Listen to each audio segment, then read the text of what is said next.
She hadn't spoken a word in 2 weeks. Not after the man in the black truck, not after the scarred dog named Rex became her only comfort. But when 5-year-old Emily Carter entered the courtroom clutching his leash, something extraordinary happened. Something that would unravel a mystery, expose a predator, and silence a packed courtroom without her saying a single word. This is not just a story about justice. It's about trust, instinct, and the unspoken bond between a child and the dog who refused to leave her side. And it all began the moment she pointed her tiny hand. The heavy wooden doors creaked open, breaking the silence like a crack in porcelain, and through that door, under the shadow of the grand federal seal above, walked 5-year-old Emily Carter. She was small, barely reaching the waist of most adults, with deep brown skin and soft coils of dark hair pulled into 2 neat puffs. Her tiny fingers gripped the leash of a large German shepherd named Rex, his frame scarred by time and memory. A faded gash slicing down one side, the entire courtroom turned to witness her quiet entrance. She didn't flinch, but each step carried the weight of something too big for someone so young to hold.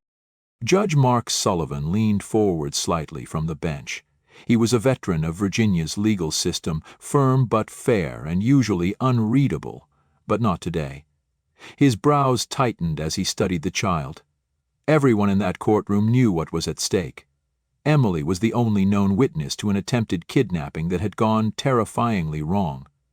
If her silent testimony could be understood, it might be enough to send Richard Hale to prison for the rest of his life. But there was a wall no one could climb. Emily hadn't spoken a single word since the night of the attack. Across the room, Richard Hale sat comfortably at the defense table. A clean-shaven 45-year-old in a charcoal gray suit, he looked more like someone's IT manager than a man accused of a horrific crime. He even managed a smirk. His case was airtight. No forensic evidence, no confession, no vocal witness. Just the wordless presence of a traumatized little girl. His lawyer's strategy was simple: attack her credibility, suggest that her silence made her unreliable, impeach her capacity to recognize him, dismantle the case with polite dispassion. But as Emily climbed into the witness chair, something happened. She turned her head and looked directly at Hale. Her wide, dark eyes didn't waver. And then, so slight that even the bailiff missed it, her hand moved. A subtle twitch of her fingers, practiced and precise. A secret signal developed over weeks of trauma therapy. A sign that only 2 souls in that room could understand: Judge Sullivan and Rex. The dog's ears snapped forward like antennas locking onto a frequency. His muscles tensed, legs braced. A low growl rumbled from his chest, a sound primal and ancient. It wasn't just loyalty. It was recognition. His amber eyes locked onto Hale like he was tracking a scent. What followed wasn't trained behavior. It was instinct. The room rippled. Whispers slithered across the gallery like wind through dry leaves. People leaned forward, eyebrows raised. Something had shifted. This wasn't just a therapy dog offering comfort. This was an animal that had seen something and remembered. Judge Sullivan slammed his gavel down. The sharp crack echoed like a gunshot. "This court will recess for 15 minutes, he said, his voice more shaken than he intended. Courtroom staff looked at each other, puzzled. Supervisor Jenna Collins gave him a questioning glance, but Sullivan ignored her. His eyes were on Emily, who now clung to Rex like a raft in floodwater. Something profound had just taken place, and he needed time to process what it meant. When the room finally emptied, Judge Sullivan remained seated. The weight of the moment sat heavy on his chest. He'd seen all kinds of emotional outbursts over the years, but never this. Never a service animal reacting with such pointed certainty. And never had a silent gesture carried this much meaning. Outside, Emily crouched beside Rex on the marble floor. Her small hands sank into his thick coat, finding the rhythm of his breath. Her mother, Sarah Carter, knelt beside her, gently brushing back her daughter's curls. "It's okay, baby," she whispered, trying to smile. "You're safe now." Emily didn't speak. She only buried her face deeper into Rex's fur. Not far away, Special Agent Jack Monroe stood with his arms crossed. His salt and pepper hair, his rigid stance, everything about him said he'd seen too much. But what he'd just witnessed had rattled him. After 30 years with the FBI, his instincts rarely failed him, and right now they screamed one thing. That dog knew him. Monroe muttered to Sullivan, who joined him in the hallway. I'd bet my badge he recognized Hale. Sullivan nodded slowly. Then we need to find out where and when. Inside a private consultation room, Richard Hale sat alone with his attorney, Michael Graves. The air was different now, colder. The arrogance on Hale's face had drained like color from a photograph. He tapped his fingers on the table, replaying the moment in his mind. She didn't even speak, he murmured, more to himself. But the dog reacted. She knew. Graves lifted an eyebrow. What are you saying? Hale blinked, then smiled, but it was thin and humorless. Nothing, he lied. But panic was blooming beneath the surface. That dog, that damned dog. He'd never counted on an animal being a threat, but now Rex might be the one variable he couldn't control. Back in the courtroom, Judge Sullivan adjusted his robe, his expression now resolute. The 15-minute break was almost over, but this trial had changed course. There was no going back. And somehow, without uttering a word, Emily and Rex had just delivered the most powerful testimony of all. It was time to dig deeper. Judge Sullivan could feel it. Like a shift in the current before a storm breaks open. For the first time since the case began, he sensed the tide was changing.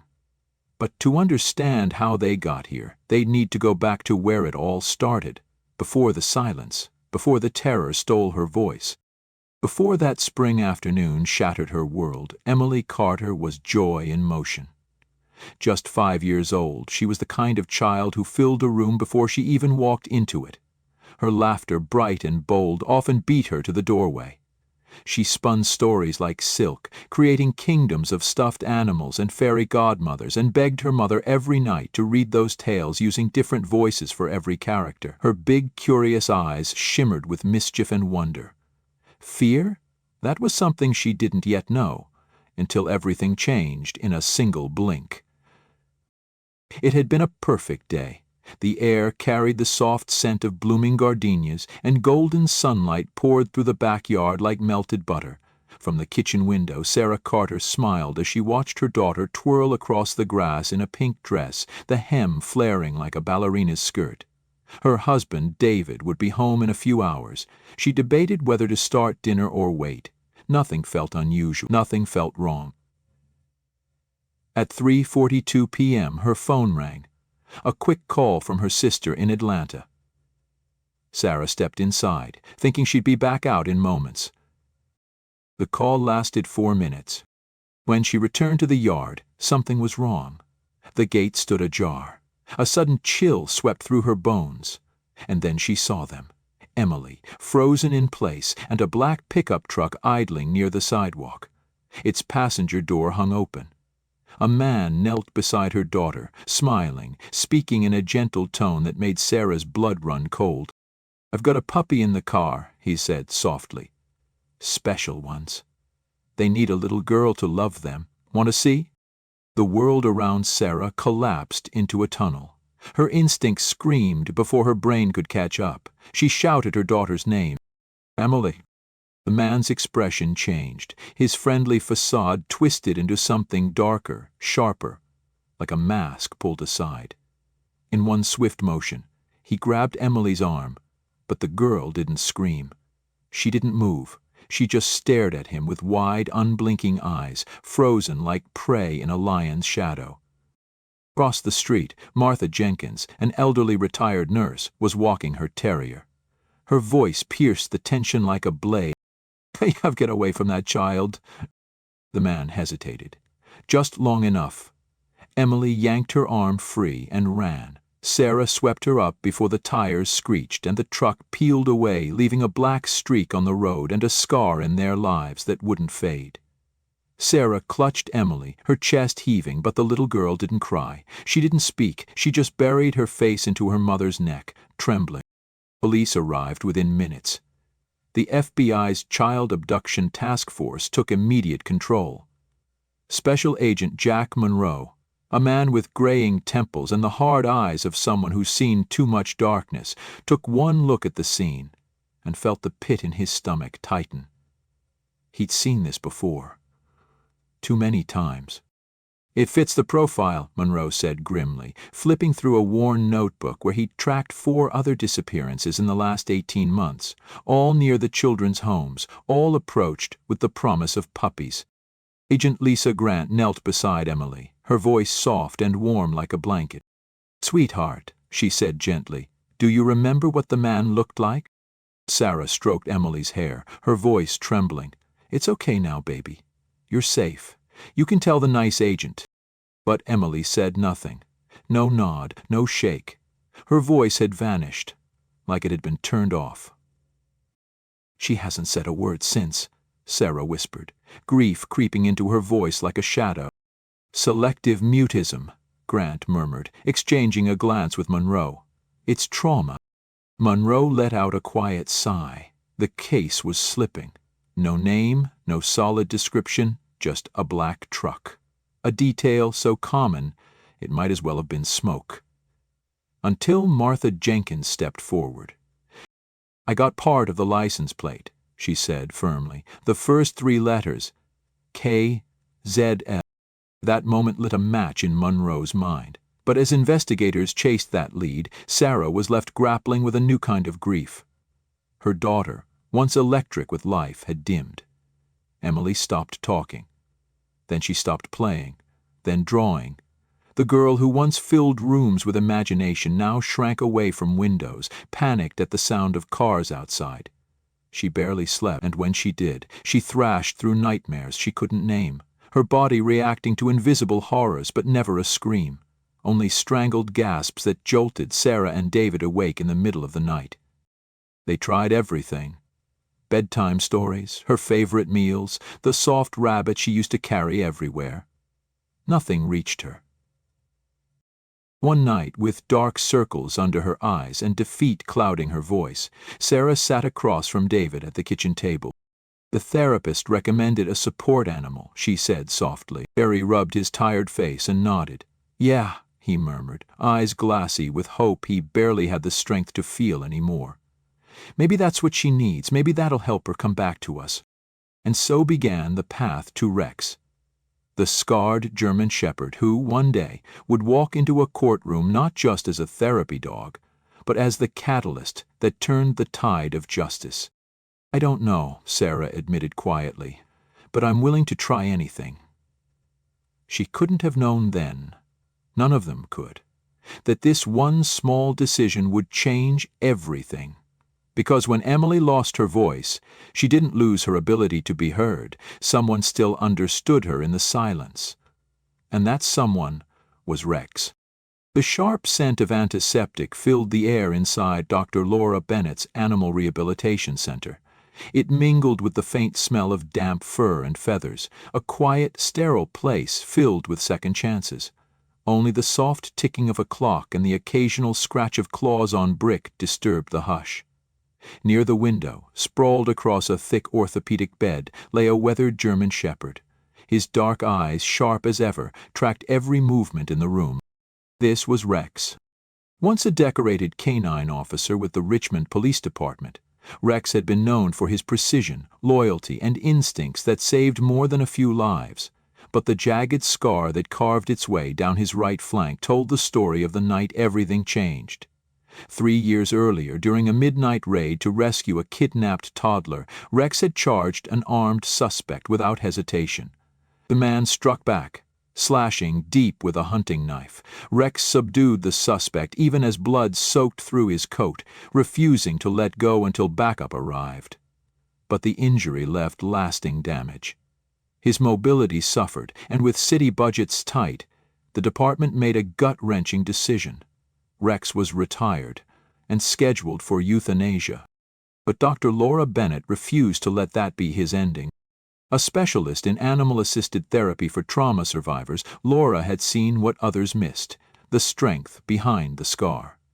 She fought to adopt Rex, believing that his story, his patience, and his fierce empathy still had purpose. Now, she was about to see if she was right. Sarah Carter sat stiffly in the clinic's waiting room, her fingers clutched at the hem of Emily's dress. Emily stood just behind her mother's shoulder, silent as a shadow. It had been 2 weeks since the incident, and not a single word had passed her lips. Traditional therapy had made no difference. Laura knelt to Emily's eye level, her tone gentle, steady. "Hi, Emily. My name's Laura. I work with very special dogs. They help kids who've been through scary things, like you." Emily said nothing. Her deep brown eyes drifted toward the German shepherd lying calmly nearby. Rex didn't move, didn't rush, didn't even blink. He simply watched her. Still, grounded. There was no pressure in his gaze, no expectation, only presence. "Would you like to meet him?" Laura asked. Emily didn't answer, but she also didn't retreat. That was a start. Sarah offered a small smile and stroked her daughter's hair. "He's a good dog, sweetheart. He used to work with police, just like the dogs in your bedtime stories." Laura gave Rex a subtle hand signal. He didn't flinch. He waited. "You don't have to get close if you're not ready," Laura reassured. "He'll stay right here. But if you want to say hi, you can just reach out your hand. That's how he knows he's welcome." Emily stood frozen for a long moment. And then, inch by inch, she stepped forward from behind her mother. Her hand, small and hesitant, slowly lifted in the air. Rex didn't move until Laura gave the final nod. Then, with careful grace, he stepped forward once, then again, until his breath warmed Emily's fingers. And then, she touched him. Her tiny hand curled into his fur. The Omo froze. Sarah gasped softly, covering her mouth with her palm.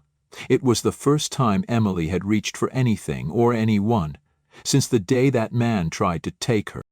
Tears brimmed in Sarah's eyes as she whispered, "Oh, baby." Emily's grip on Rex tightened, not in fear, but in need. He was solid, he was safe. In a world that had turned terrifying and uncertain, Rex was something she could hold on to. Laura smiled through her own tears. "That's a good girl, Emily. Rex likes you." Emily didn't reply, but she didn't let go either. In the weeks that followed, Rex and Emily became inseparable. At home, she would sit beside him for hours, her little fingers tracing the scar on his side again and again, like she was learning it by heart. When nightmares pulled her from sleep, it was Rex's steady breathing and slow heartbeat that soothed her back to calm. She still hadn't spoken, but she had started drawing again, simple, quiet crayon scenes of dogs, girls, and stars. And every picture had the same thing at its center: a dog with a scar, and a girl who wasn't afraid anymore. A drawing sat on Laura Bennett's office floor. A simple wax crayon picture. A little girl and a dog stood side by side, silhouetted against dim shadows. The child's figure was small but firm, the dog tall and steady, no words, no color for their faces, just presence. Laura and Sarah sat quietly beside Emily as she traced the edge of the page, and then something extraordinary happened. Rex was performing one of his simple therapy tricks, resting his head gently in Emily's lap, when the silence broke. "Good boy," Emily whispered. The words were so soft that Sarah almost thought she'd imagined them. But then she looked up and saw Emily's lips part, her eyes wide in surprise, as if even she hadn't expected to hear her own voice. Tears welled up in Sarah's eyes. It wasn't much, but it was something, and after weeks of silence it felt like a miracle. Laura placed a reassuring hand on Sarah's arm. "Sometimes," she whispered, "trust is the first step to finding your voice." Sarah nodded, squeezing her hand. "Then we'll go wherever trust takes us." And trust would lead them to a place they never imagined. A courtroom, where a monster waited to be unmasked, and a child's courage would stand as the only light in the darkness. The air inside the courtroom was thick with tension. Every seat was filled, journalists, families, legal scholars. This was one of the most anticipated trials in Virginia's recent history. In the center, Richard Hale sat beside his lawyer, his expression blank, eerily calm. His fingers tapped a steady rhythm on the polished wood of the defense table. Just feet away, Emily Carter sat next to her mother, her small hand clutching Rex's leash like it was her lifeline. The German shepherd sat alert, unmoving, his eyes locked onto Hale, nose occasionally twitching, as if scenting something only he could detect. "I'll rise," the bailiff announced, and the room stood still as Judge Mark Sullivan entered. His robes swept behind him like a shadow as he climbed to the bench. His gaze swept over the room, pausing only on Emily and Rex. He'd given special permission for Rex to be present. A rare move. And he knew the scrutiny was high. "We begin today's proceedings with a statement regarding the use of support animals in this court," Sullivan said, his voice measured and firm. Michael Graves, the defense attorney, rose and adjusted his tie. His tone was respectful but edged with sharpness. "Your Honor, while we understand the emotional importance, the presence of a large German shepherd in court risks prejudicing the jury. It could unfairly sway perception against my client." Lead prosecutor Jenna Collins stood before Graves even sat down. "Emily Carter is 5 years old, Your Honor. She is a trauma survivor officially diagnosed with selective mutism. Rex is not a prop. His presence is medically necessary. Without him, this child would be unable to participate in these proceedings without undue suffering." Judge Sullivan leaned back, considering. "I've reviewed documentation from licensed child psychologists and certified animal behaviorists. The animal stays." There were hushed murmurs across the gallery, some in agreement, others in doubt. Graves pressed his lips thin but said no more, casting a brief glance at Hale, who remained motionless. The trial began in earnest. The prosecution laid out a chilling portrait of Richard Hale, his patterns of manipulation, the eerie similarities between Emily's case and 4 others across 18 months. Then came the witnesses. Martha Jenkins, the elderly neighbor, took the stand. Her voice quavered as she recalled the moment she saw Hale kneeling beside Emily, his hand gripping the child's arm, before she yelled at him and he fled. The jury watched every word spill from her mouth. Emily remained quiet during it all. She shrank into the oversized wooden chair, fingers occasionally twisting around Rex's leash, and whenever it got to be too much, she'd lower her gaze to the dog beside her. Rex never moved. He was stone, but his silent presence was like a shield. Then it was her turn to testify. Silence settled like fog over the room as Emily was gently led to the stand. Sarah walked with her, each step carved with invisible pain. Her eyes never left her daughter's face. Every part of her wanted to lift Emily and run. But she didn't. Jenna approached with care, her voice low and kind. "Hi, Emily," she smiled. "You don't have to speak if you don't want to. You can just nod or shake your head, and if you need a break, just let us know." Emily didn't look at her. Her eyes stared down at the table, her breaths were shallow. Then, as if sensing her rising distress, Rex nudged gently into her side. Emily's hand dropped instinctively into his fur. She nodded. Jenna's voice stayed soft. "Emily, can you tell us who was in the yard with you that day?" Emily hesitated. The room held its breath. Slowly she raised one small arm and pointed directly at Richard Hale. A flicker of tension passed through Hale's jaw, his blank mask faltering. Graves shot up from his seat. "Objection," he barked. "The child has seen photos of my client multiple times prior to this trial. This identification cannot be considered reliable." Judge Sullivan raised a hand. "That's for the jury to decide." Jenna took a breath. "Emily, what did this man say to you?" Emily didn't speak. Instead, her fingers moved, just slightly, just enough. It was the same signal, the same silent cue she'd learned in therapy, the same one she'd given Rex once before. And Rex responded. His ears pricked, muscles rippled under his coat. Then His body tensed and a low growl rose from his chest. It was not violent. It was not performative. It was a warning, a deep, ancient, primal sound. The courtroom froze. Even Judge Sullivan sat forward, his brow furrowed, gaze locked on Rex. Graves rose again, his voice now sharp with desperation. "This is a performance, Your Honor. This is emotional theater." But Sullivan didn't look at him. His eyes were on the dog, who hadn't moved a muscle except to stare, fixed and unshaken, directly at Richard Hale. It was the same reaction Rex had the first time he saw him. The scent, the memory, the signal. And suddenly no one in that room, not the judge, not the jury, not even Richard Hale himself, could deny what the dog already knew. The truth had just arrived, not through words, but through a growl that echoed louder than any scream. An instinctive chill ran down Judge Sullivan's spine. He turned sharply to the prosecution table. "Miss Collins," he said, voice taut, "has this animal had any prior interaction with the defendant?" Jenna Collins paused, caught off guard. "Not to my knowledge, Your Honor." Sullivan's gaze shifted toward the defense table. Richard Hale sat rigid. Earlier his fingers had tapped the table with composed confidence. Now they were clenched into fists. He said nothing, but his body betrayed him. For the first time his mask cracked. Jenna's eyes widened. A sudden thought struck her. She leaned toward her co-counsel, whispered urgently. Within seconds, an assistant prosecutor slipped out of the courtroom. Something was happening. "What's going on?" Graves asked, rising, clearly unsettled. "Just be patient," Jenna replied, rising to address the judge. "Your Honor, the prosecution respectfully requests a short recess. We believe we may have new evidence relevant to this case." Judge Sullivan studied her for a long beat, then nodded. 15-minute recess.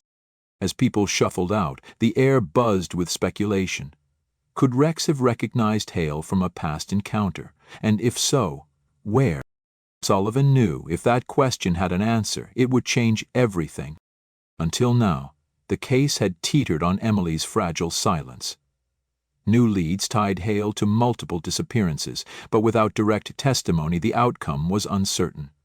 What no one expected, however, was that the truth wouldn't come from a human witness, but from a scarred German shepherd who refused to leave a little girl's side. The next morning, Jenna Collins returned with her team, and a game-changer. Samples found on the tires of Richard Hale's truck have been analyzed, she told the court. They match a specific area, a remote cabin deep in the northern forest. Detective Jack Monroe, standing beside her, nodded solemnly. "Your Honor, we request a 24-hour adjournment to investigate this site. We believe it may provide the final evidence needed to close this case." Graves shot to his feet.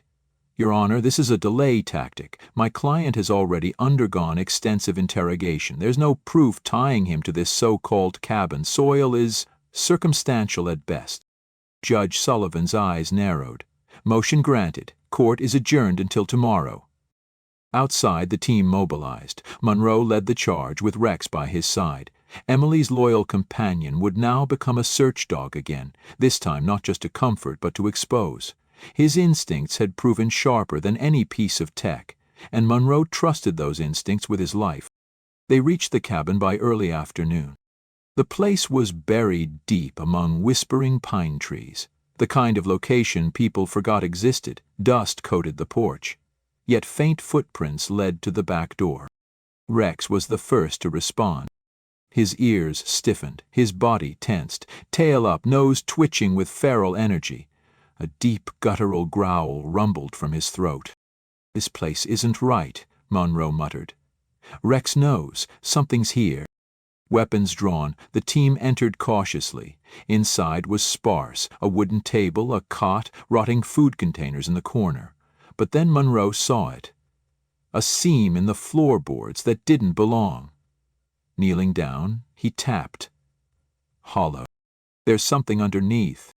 Officers pried up the boards. What lay beneath made every breath catch. A narrow spiral staircase. It led down to a basement carved from earth and shadows. The air was damp, chilling, and there, in the farthest corner, chained but alive, was an 8-year-old girl, Emma Sullivan, missing for 6 months. Her skin was pale, clothes torn, hair tangled, but the moment she saw the flashlight beams, she burst into tears. Relief flooding her face, she whispered hoarsely for help. Rex surged forward, whimpering low as if sensing every ounce of her pain. Monroe was already moving. He unshackled the chain, pulled Emma into his arms. "You're safe now," he whispered. "We've got you." The nightmare was ending, but the reckoning had only begun. Word of Emma's rescue spread like wildfire. Back in court, every seat was filled. Judge Sullivan allowed the new evidence. Soil samples from the cabin, DNA lifted from the tire chain, and most damning of all, Emma Sullivan, alive and able to testify. Jenna's voice cut through the silence like a blade. "Mr. Hale," she said, locking eyes with the defendant, "how do you explain the presence of a kidnapped child locked in the basement of a property tied directly to your vehicle?" For the first time, Richard Hale faltered. His lips parted. He stammered, "I don't." Jenna stepped forward. "Your DNA was found on the chain. Emma's footprint was matched to the dirt outside the cabin, and more importantly, Emma is alive. She will testify. She remembers." The courtroom was silent except for the sound of a man unraveling. Hale's shoulders hunched, his breath grew erratic. Graves hissed into his ear, trying to steady him. But it was too late. Rex, still resting at Emily's feet, lifted his head, his eyes narrowed, and then, with no cue at all, he stood. A deep growl began to rise, slow and thunderous. The courtroom froze. Hale's hands began to sweat. He gripped the table's edge, trembling. "I want to change my plea," he muttered, barely audible. Sullivan's eyes darkened. "Mr. Hale, are you saying you wish to plead guilty?" A breathless hush fell across the room. Hale exhaled. "Yes." Shock rolled through the gallery like a wave. Richard Hale, once untouchable, had been broken, not by evidence alone, but by the loyalty of a dog, and the bravery of a little girl who found her voice without needing to speak. He was sentenced to life without the possibility of parole. His reign of terror ended by the most unlikely team of heroes. In the quiet days that followed the trial, Emily Carter sat with Rex under a sunlit window. Her hands cupped his face, her eyes no longer haunted. "Thank you," she whispered. And for the first time since that spring afternoon, her parents cried tears of joy. Rex wagged his tail, resting his head in Emily's lap. He had never stopped believing in her, and she had never stopped needing him. Because sometimes the fiercest protectors don't wear badges or robes. Sometimes they walk on 4 legs, and they never, ever give up. Rex wagged his tail, resting his head gently in Emily's lap. The sunlight streamed across the hardwood floor, pooling around them in golden silence. She sat quietly, legs tucked beneath her, her small hands cupping his grizzled face. Her fingers slid over the familiar scar on his side, and then, without needing a prompt, she whispered the words her parents thought they might never hear again. "Thank you." Sarah Carter stood in the doorway, hands pressed to her mouth, tears welling up in her eyes. David stepped behind her, wrapping an arm around her shoulders. They didn't say anything. They didn't need to. Their daughter had returned to them, not all at once, not perfectly, but piece by piece. And Rex, that patient, noble-hearted dog, had never left her side. In the weeks following the trial, Emily's world began to widen again. She spoke softly now, though only to a few. She giggled when Rex chased butterflies in the yard and sometimes hummed while drawing pictures at the kitchen table. Her lines were still trembling, the colors sometimes dark, but she was expressing again, healing in her own quiet way. The trial had ended in shock. Richard Hale's guilty plea had rippled across the country, covered by every major outlet. But it wasn't just the crime that caught the public's attention. It was how it was solved.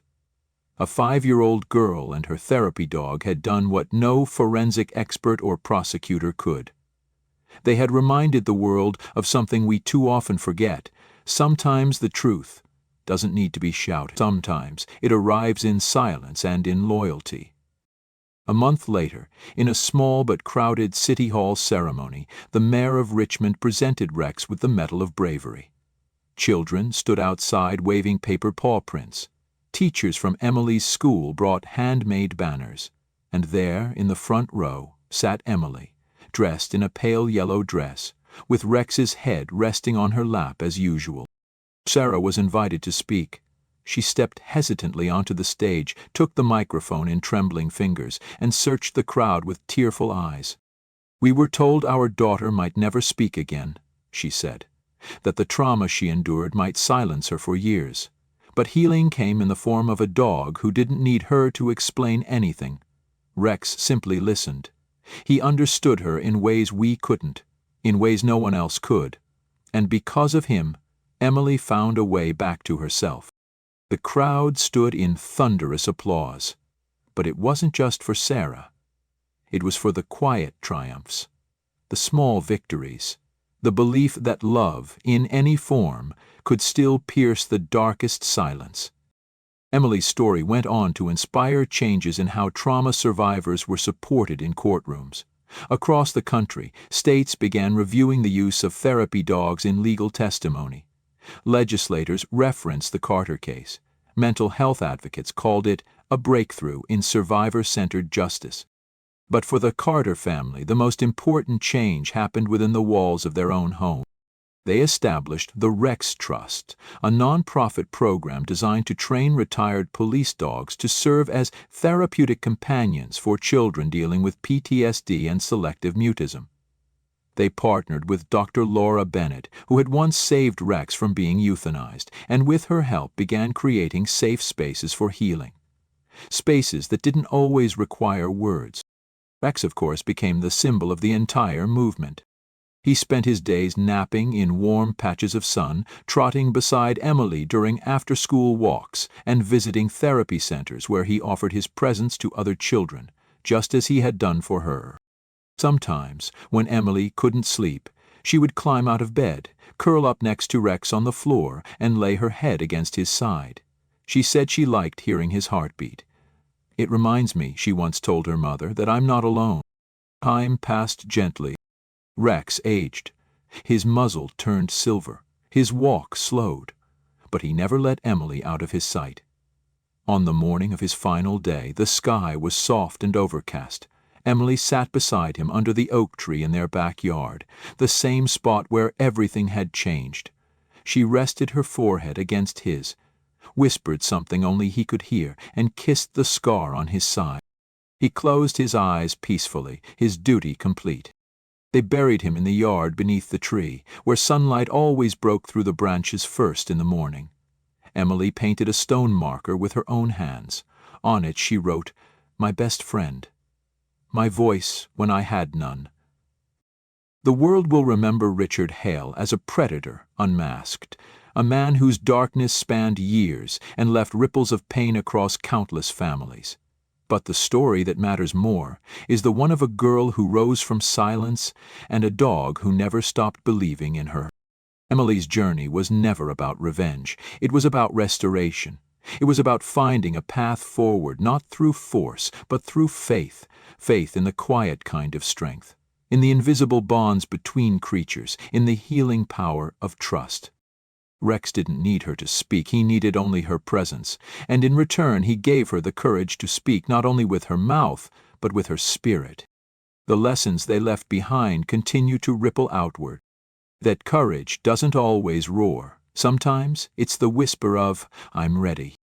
That justice isn't only served in courtrooms, but in the lives rebuilt afterward. That healing doesn't follow a straight line, and that's okay. That heroes aren't always in uniforms. Some walk on four legs and carry more love than we can understand. And that no matter how dark the world gets, the light will always find a way, especially when it's wrapped in loyalty, kindness, and one unwavering bark in the silence. Emily Carter went on to become a youth advocate for trauma survivors. She shared her story not with shame, but with quiet power, and each time she spoke, she always began the same way.